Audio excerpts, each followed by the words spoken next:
Your conversations suck. Your brain just ends up going blank every single time, and awkward silence takes the spotlight.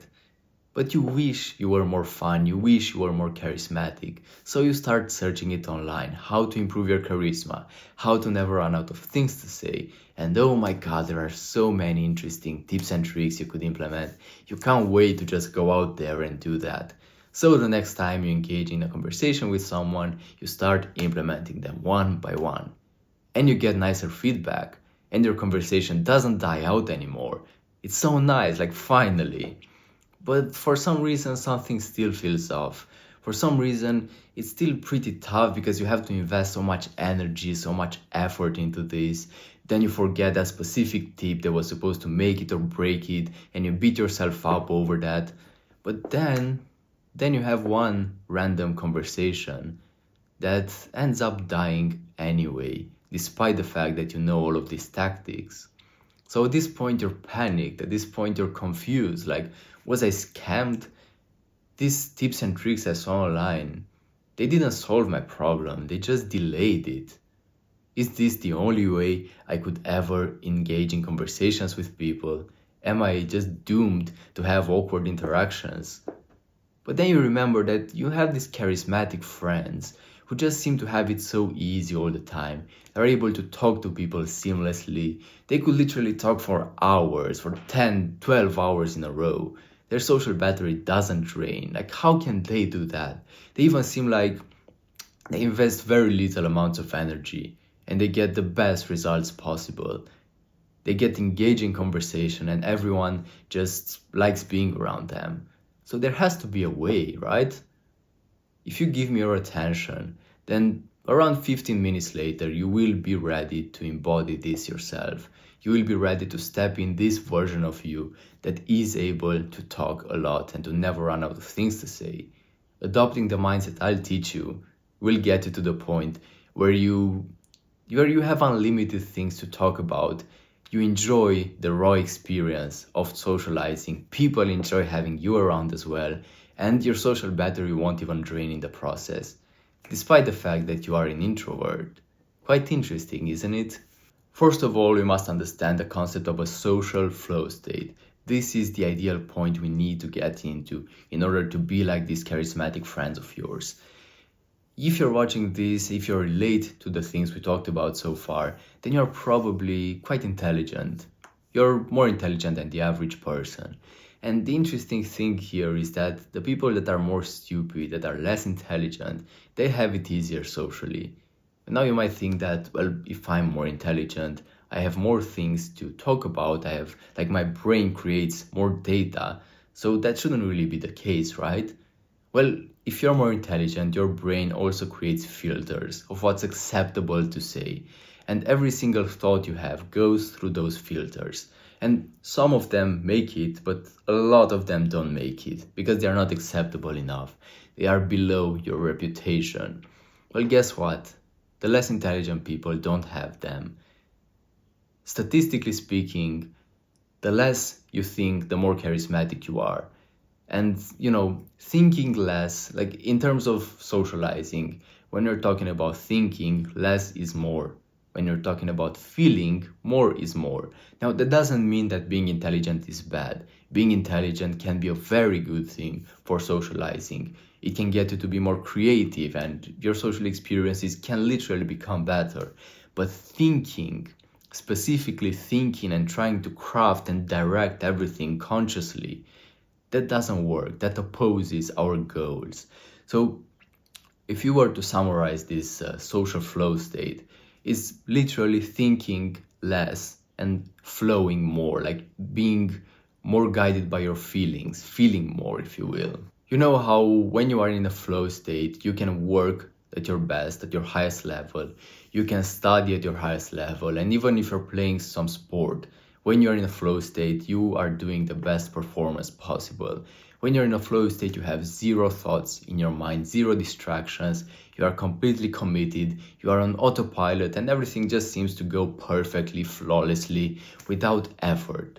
And you've had conversations like this as well, I'm sure of it. You've had conversations with certain people where you were just able to literally just flow. There was no effort, the conversation was just like a perfect dance, and everything was seamless. You were in a flow state then. We need to prioritize it right now, because this flow state, as I said, just a combination of thinking less, like putting in less effort, and allowing yourself to flow more, to be guided by the natural flow of the conversation. This is exactly what we need for you. Not to have control, not to try to have a tight grip over everything you say and craft the perfect words that come out of your mouth. That is anti-seductive, that's anti-charismatic, if you will. What you need to do is to let go and embrace whatever comes up. You might just be like, well, how could I do that? Like me being more carefree, me being more like go with the flow, I'm boring. What do you mean by that? Well, of course you're boring. You're constipated. You're socially constipated. You're just like a bottle of water turned upside down with the lid on. Nothing's flowing.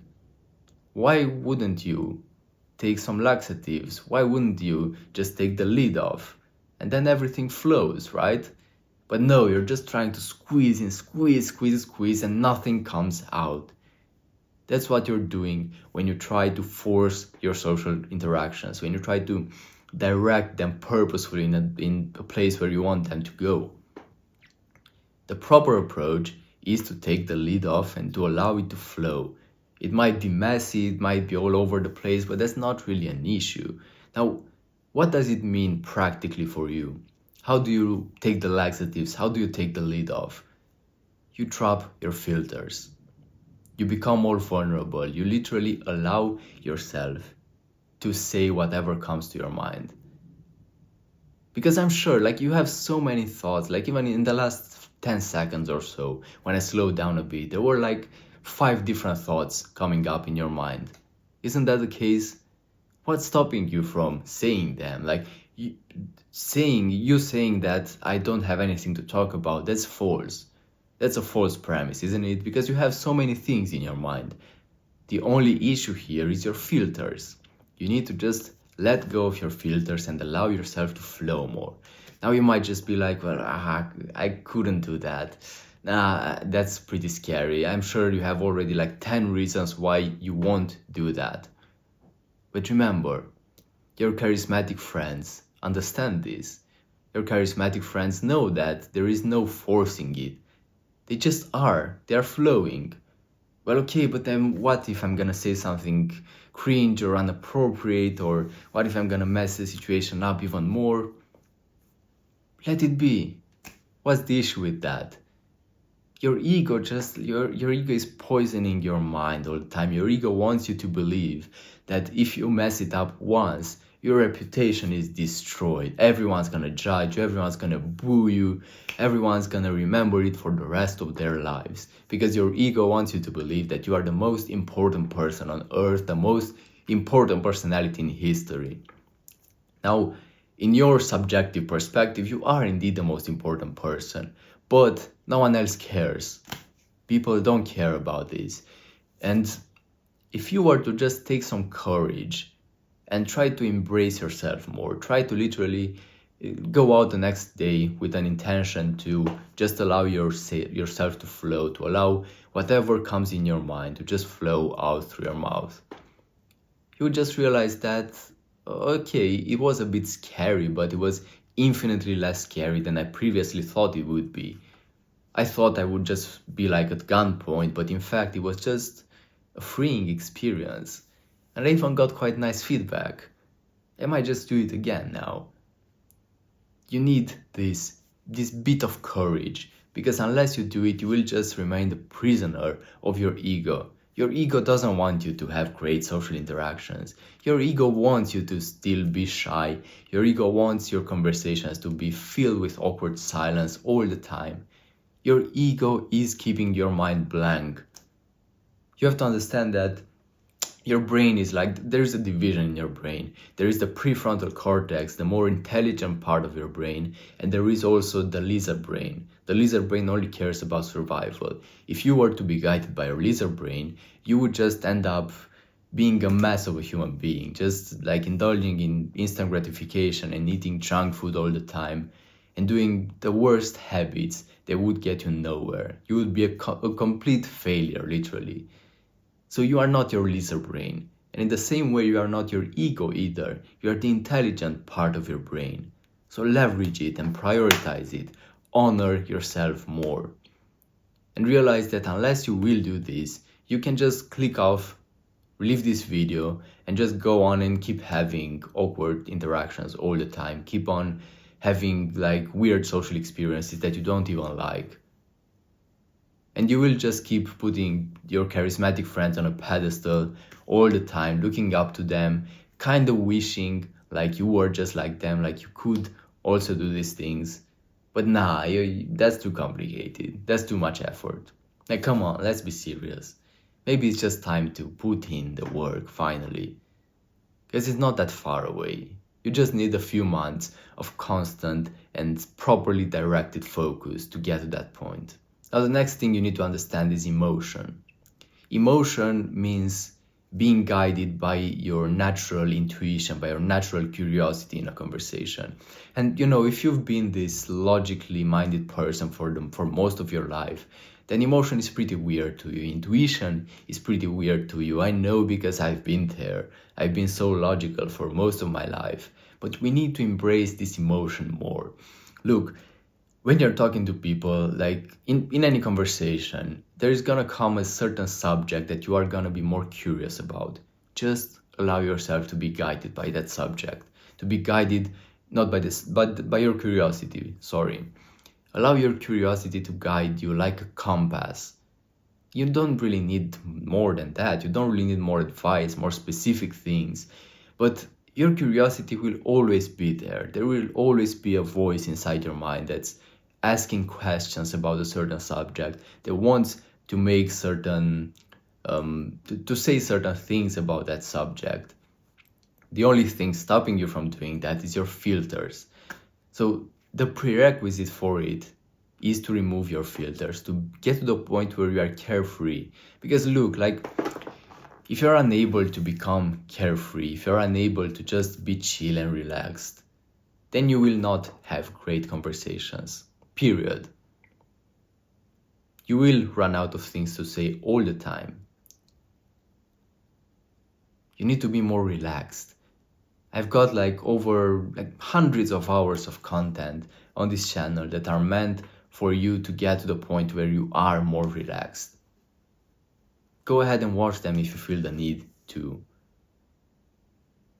But if you're already able to be quite chill socially, you wouldn't even encounter these big issues anyway. But from this point onwards, you could understand that people love emotion. Like when you are bonding with someone, when you are connecting with someone in a certain conversation, you need to understand that you need to establish sort of a common ground in order for a conversation to get to the point where it can flow, right?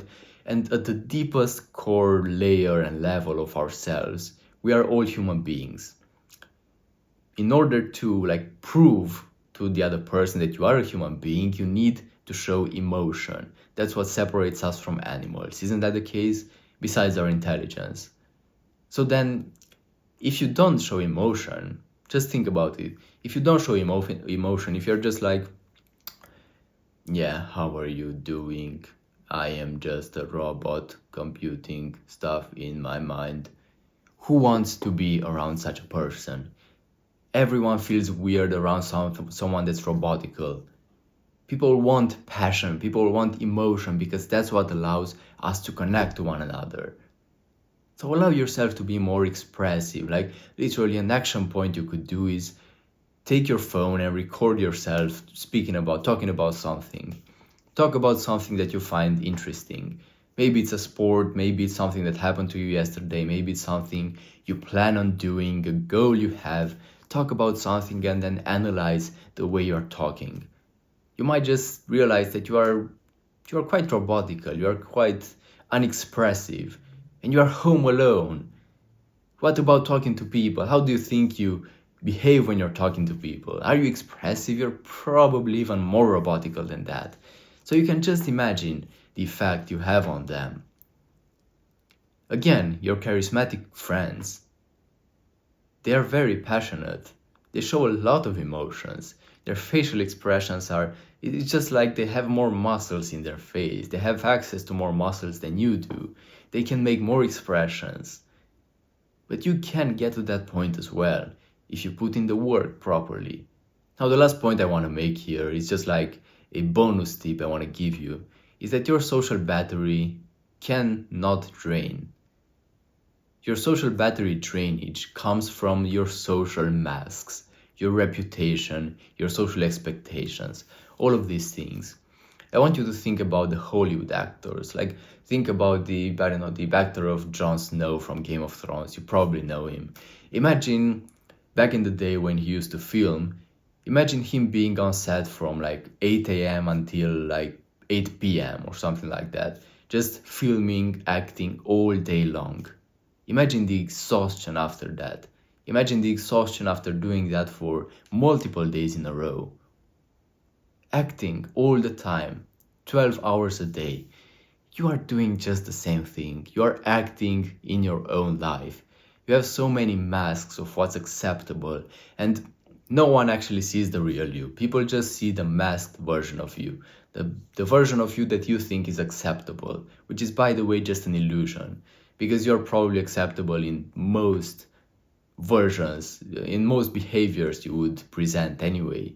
But your ego convinced you already that there is a certain version that's acceptable, and that's the shy version, that's the version that's overcomputing all the time, overthinking, trying to have such a tight grasp over the conversation, guiding it, being in control. You're wearing these masks. You have the expectations that you want a conversation to go in a certain way, and then again you have the reputation that you have to live up to. You can't say anything that's below your reputation. This is the baseline. If you say something you deem as being cringe, you panic, you lose control. You can't say that. You have to be very careful. So of course you have to invest a lot of energy, a lot of effort into this. Of course it's not easy for you to talk to people. Of course your social battery drains. It's not because you're an introvert. It's because you wear masks. That's why you wear a mask around your family, around your friends, around your coworkers, your colleagues. You wear masks all the time. There is no wonder you can't wait to get home, where you are locked inside your room. You're locked between four walls, and there you can just be yourself. There you don't need any masks. It makes sense, doesn't it? You want to rest, you want to just be chill. Well, if you would be able to be chill around your friends, there would be no issue anymore. Boom! Now your social battery doesn't drain anymore. And this thing that, oh, but I'm an introvert, so I can't really spend that much time around others, this is just an illusion. Are you familiar with the MBTI test? It's a personality test you could take where they give you a 4-letter label that represents your personality. And the first letter will put you into either the introverted or extroverted category. Now, I've done this test for many years, even when I was younger, and I would always get the label ISTJ. So the first letter would be I, introverted. After I've put in the work, after I've improved my social life, my first two letters changed, but the first letter changed to E. I'm now an ENTJ. I've done it regularly in the last, quarters, I think that's how you would call them, quarters of the year. And every single time I would get the same label. The first letter is E. My personality literally changed because I broke out of that acting personality I had before. I was just acting something that was safe, but that was not the real me. Is this the real me? I'm still work in progress, maybe I will still evolve. But what's certain, is that being an introvert might just be a mask of safety that you've been wearing. So you need to be aware of this, because you might just be prisoner in a defensive prison cell that you are not even aware of. If you want my personal guidance, I have a link in the description and you can book a free coaching call with me. I'm gonna help you enjoy your social life finally and break out of these defensive and useless patterns that would keep you stuck for the rest of your life if you don't take action on them. So see you later.